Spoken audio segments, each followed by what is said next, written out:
In order for our bodies to function, we need to supply them with a variety of nutrients we get from our diet. Our bodies cannot use the food as it is when it enters our digestive system. The process of chemical digestion uses different proteins and enzymes to break down the food particles into usable nutrients our cells can absorb. And where are the instructions to manufacture these and all the different types of proteins we need to stay alive? The instructions to make proteins are contained in our DNA. DNA contains genes. A gene is a continuous string of nucleotides containing a region that codes for an RNA molecule. This region begins with a promoter and ends in a terminator. Genes also contain regulatory sequences that can be found near the promoter or at a more distant location.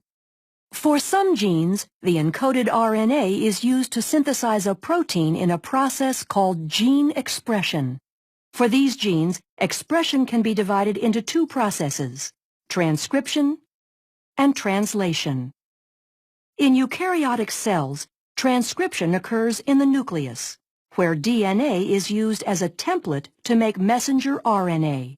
Then in translation, which occurs in the cytoplasm of the cell, the information contained in the messenger RNA is used to make a polypeptide. During transcription, the DNA in the gene is used as a template to make a messenger RNA strand with the help of the enzyme RNA polymerase. This process occurs in 3 stages: initiation, elongation, and termination.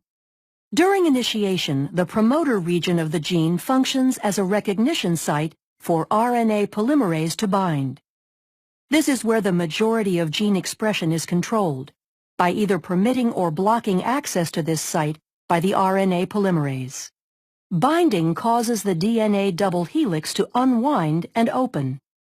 Then during elongation, the RNA polymerase slides along the template DNA strand. As the complementary bases pair up, the RNA polymerase links nucleotides to the 3' end of the growing RNA molecule. Once the RNA polymerase reaches the terminator portion of the gene, the messenger RNA transcript is complete, and the RNA polymerase, the DNA strand, and the messenger RNA transcript dissociate from each other. The strand of messenger RNA that is made during transcription includes regions called exons that code for a protein, and non-coding sections called introns. In order for the messenger RNA to be used in translation, the non-coding introns need to be removed, and modifications such as a 5' cap and a 3' poly A tail are added. This process is called intron splicing and is performed by a complex made up of proteins and RNA called a spliceosome.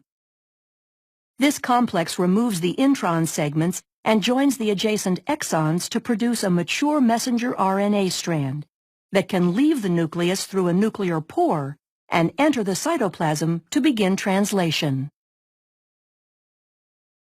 How is the information in the mature messenger RNA strand translated into a protein? The nitrogenous bases are grouped into 3 letter codes called codons. The genetic code includes 64 codons. Most codons code for specific amino acids. There are 4 special codons, 1 that codes for start and 3 that code for stop. Translation begins with the messenger RNA strand binding to the small ribosomal subunit upstream of the start codon. Each amino acid is brought to the ribosome by a specific transfer RNA molecule. The type of amino acid is determined by the anticodon sequence of the transfer RNA. Complementary base pairing occurs between the codon of the messenger RNA and the anticodon of the transfer RNA. After the initiator transfer RNA molecule binds to the start codon, the large ribosomal subunit binds to form the translation complex, and initiation is complete.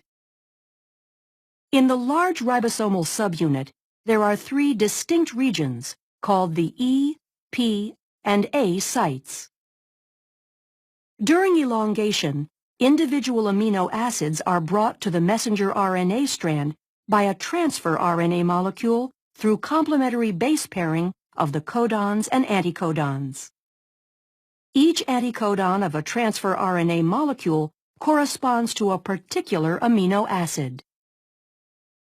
A charged transfer RNA molecule binds to the A site, and a peptide bond forms between its amino acid and the one attached to the transfer RNA molecule at the P site.